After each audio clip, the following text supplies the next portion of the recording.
Assalamualaikum warahmatullahi wabarakatuh. Apa kabar sahabat belajar semuanya? Berjumpa dengan saya, Susilo Ibnu Santoso, dalam pembelajaran Bahasa Indonesia SMA. Kali ini kita akan mempelajari materi Bahasa Indonesia kelas 11, yaitu mengenali struktur dan unsur teks berita. Tujuan pembelajaran kita kali ini yaitu membaca, mendengarkan, dan menyaksikan sebuah berita, mengidentifikasi struktur sebuah berita, kemudian menulis sebuah teks berita dengan struktur yang telah ditetapkan.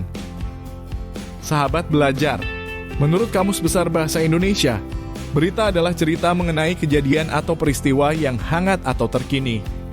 Di dalam berita terkandung fakta yang dapat dipertanggungjawabkan kebenarannya. Selain itu, teks berita disajikan berurutan dari yang terpenting, lalu berlanjut ke bagian yang nilai pentingnya semakin berkurang.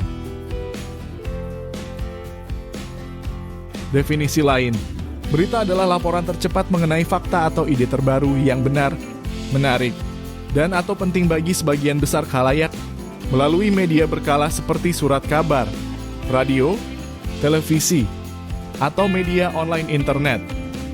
Oleh karena itu, perlu diperhatikan untuk membuat susunan teks berita yang selaras dengan nalar agar mudah dicerna pembaca. Sahabat belajar, tidak semua informasi layak dijadikan sebuah berita. Wartawan sebagai penulis berita perlu memilah informasi yang diterima agar menjadi berita yang layak disajikan dalam redaksi surat kabar, stasiun televisi, atau siaran radio. Berikut kriteria sebuah peristiwa yang layak dijadikan berita. 1. Aktual atau kekinian. 2.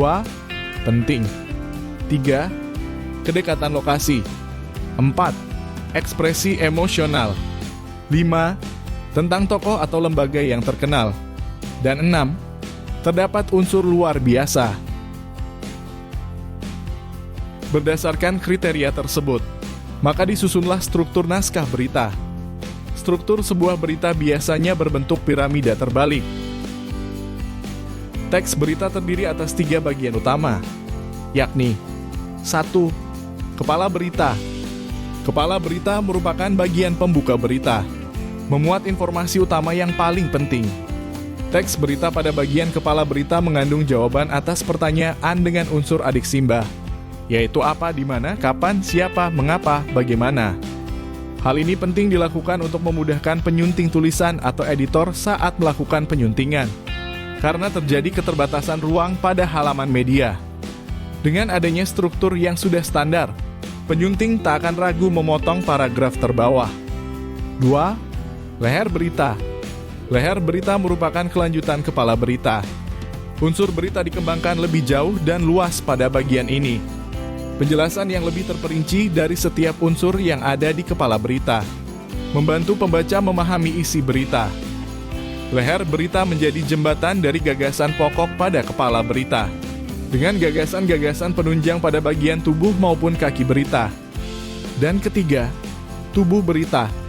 Tubuh berita menjabarkan lebih rinci gagasan yang terdapat pada bagian sebelumnya, yakni kepala dan leher berita.